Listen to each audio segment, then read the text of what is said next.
मैं इस वक्त मौजूद हूँ सियालकोट हाजीपुरा रोड पर, जहाँ पर सियालकोट की सबसे बड़ी सहरी का इंतजाम किया जाता है। तकरीबन 100 से ज्यादा देगे बनाकर 20,000 से ज्यादा लोगों के घरों में मुफ्त सहरी पहुँचाई जाती है। इफ्तारी का काम तो दुनिया की बड़ी तादाद करती है, सहरी के हवाले से लोगों की तवज्जो नहीं थी।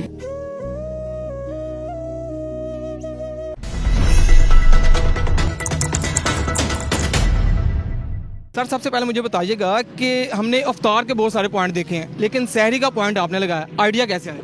पहली बात तो यह है कि नबी सल्लल्लाहु अलैहि वसल्लम ने सहर अफ्तार का जो हमें माइंडसेट दिया है, उसमें साफ सीधी बात नज़र आती है कि जिसने सहरी करनी है अफ्तारी भी तो वही करेगा। और हम समझते हैं कि जिस तरह अफ्तार का एक कल्चर पाकिस्तान में अल्हम्दुलिल्लाह मौजूद है, पूरी दुनिया में मौजूद है, तो जिस तरह शाम के वक्त इस चीज़ की ज़रूरत महसूस होती है तो सहरी के वक्त भी इसकी उसी तरह ज़रूरत महसूस होती है। फिर इलाकों में हमने सर्वे करके इस चीज़ को चेक किया कि एक बड़ी तादाद ऐसी है, यकीनन वो मुआशी तौर पर शदीद कमज़ोरी का सामना करती है, और ऐसे लोगों को उनके घरों में सर्विस पहुँचाने के लिए हमने जब मशवरा किया तो हमें इस बात का एहसास उस वक्त पहले से ज़्यादा हुआ। इस वक्त अल्हम्दुलिल्लाह 2 साल हो गए हैं मुसलसल हम ये काम कर रहे हैं, और ये उम्मुल कुरा वेलफेयर फ्रेंड्स के प्लेटफार्म से हम इस वक्त ये कर रहे हैं। और दूसरी बात इसमें यह है कि लोगों की जो ज़रूरत है, मैं समझता हूँ भूख का कोई ख़ास वक्त नहीं होता। जिस तरह शाम को एक ज़रूरत महसूस होती है, सेम सुबह के वक्त भी ऐसे ही ज़रूरत महसूस होती है। तो हमने इस चीज़ को महसूस किया कि जो बंदा सहरी करेगा यकीनन वही रोज़ा रखेगा। तो अफ्तारी का काम तो दुनिया की बड़ी तादाद करती है, लेकिन सहरी के हवाले से लोगों की तवज्जो नहीं थी। ठीक है, मुझे बताएं कि कितनी देगों से आपने स्टार्ट किया था? देखें अल्हम्दुलिल्लाह, अगर आप ये कह सकें कि हमने स्टार्ट तो किया था 30 देगों से, लेकिन इस वक्त हमने सियालकोट को 5 हिस्सों में तकसीम करके, इस वक्त आप कह लें कि इसके एनए के 5 हलके हैं, समड़ियाल है, पसरूर है, डस्का है, और जो पसरूर रोड पे नूरपुरा हमारा एक पॉइंट है सियालकोट से बाहर निकलते हुए। तो 5 पॉइंट्स पर अल्हम्दुलिल्लाह ये 150 के करीब जो हमारी देगें हैं वो इस वक्त बन रही हैं। ठीक है, सियालकोट के किन किन इलाकों में आपकी ये देगे जाती हैं?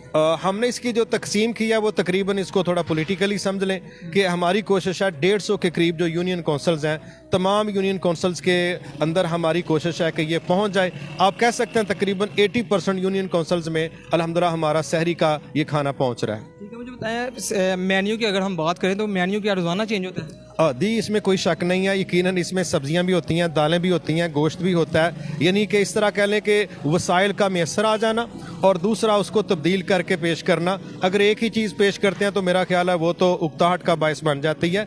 तो जिस तरह वसाइल मिलते जाते हैं उसके मुताबिक हम ना सिर्फ इनकी तादाद बढ़ाते जाते हैं, बल्कि इसकी डिशों के अंदर तब्दीली पैदा करना, ये भी उसकी एक फितरी ज़रूरत महसूस करते हैं। मुझे बताएं कि छोटी सहरी नहीं है, काफ़ी बड़ी सहरी है, तो ये इसको मैनेज आप कैसे करते हैं? देखिए, पहली बात तो यह है कि मैं सियालकोटियों का बिलखुसूस इस पर तहे दिल से शुक्रगुजार हूँ कि ये कोई भी मनसूबा है, ये फ़र्द वाहद की गेम नहीं है। तो इसमें सारे अहले इलाका शामिल होते हैं, रास्ते से गुजरने वाले भी सपोर्ट करते हैं, वैसे भी जो मीडिया में देखते हैं आप जैसे भाइयों के तवज्जो से वो भी सपोर्ट करते हैं। तो एक तो है वसाइल का मुहैया होना, लोग अल्हम्दुलिल्लाह दिल खोल के खर्च करने वाले हैं।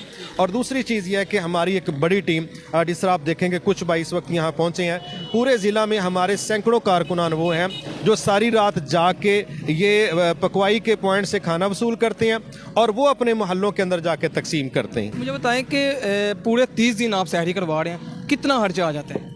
देखें, इसमें जब डिशें तब्दील होती हैं तो फिर खर्चा तो उसका ऑटोमेटिकली बढ़ता है। औसतन आप कह सकते हैं कि 8 से 10 हज़ार रुपये एक देग पर खर्च आता है, और उसकी बुनियाद पर हम समझते हैं जब डिशें तब्दील होती हैं तो फिर उसके खर्चों में इजाफा भी हो जाता है। ठीक है, 100 के लगभग रोजाना तक देगे यहाँ पे बन रही हैं, तो ये कितने बजे देगे बनने स्टार्ट होते हैं और कब तक पक जाती है? उस मैदान में यह है कि हम समझते हैं ये ऐसा काम है जिसको अगर हम रात लेट नाइट शुरू करें तो फिर शायद हमारा इसको मैनेज करना मुश्किल हो जाता है। हम फिर इसको शाम को के वक्त ही हमारी टीमें काम करना शुरू कर देती हैं।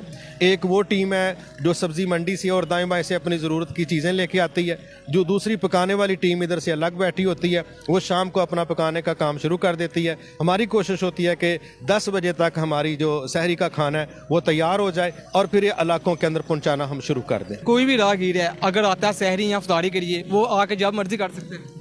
नहीं, उसमें ये चीज़ है कि ऑटोमेटिकली 12 बजे के राउंड अबाउट ये खाना तो हमारा तकसीम हो जाएगा, और इफ्तारी का वैसे टाइम मखसूस है।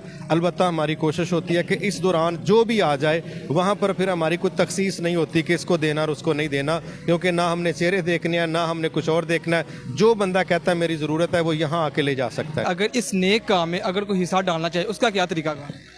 देखें, पहली बात तो ये है कि मैं समझता हूँ अपने अपने मोहल्लों में भी हम ज़रूरतमंदों को देख सकते हैं, लेकिन यहाँ चूँकि इस सहरी के खाने में स्पेशली कोई ऐसा मेरिट नहीं है कि ज़रूर फलां कोई मिलेगा।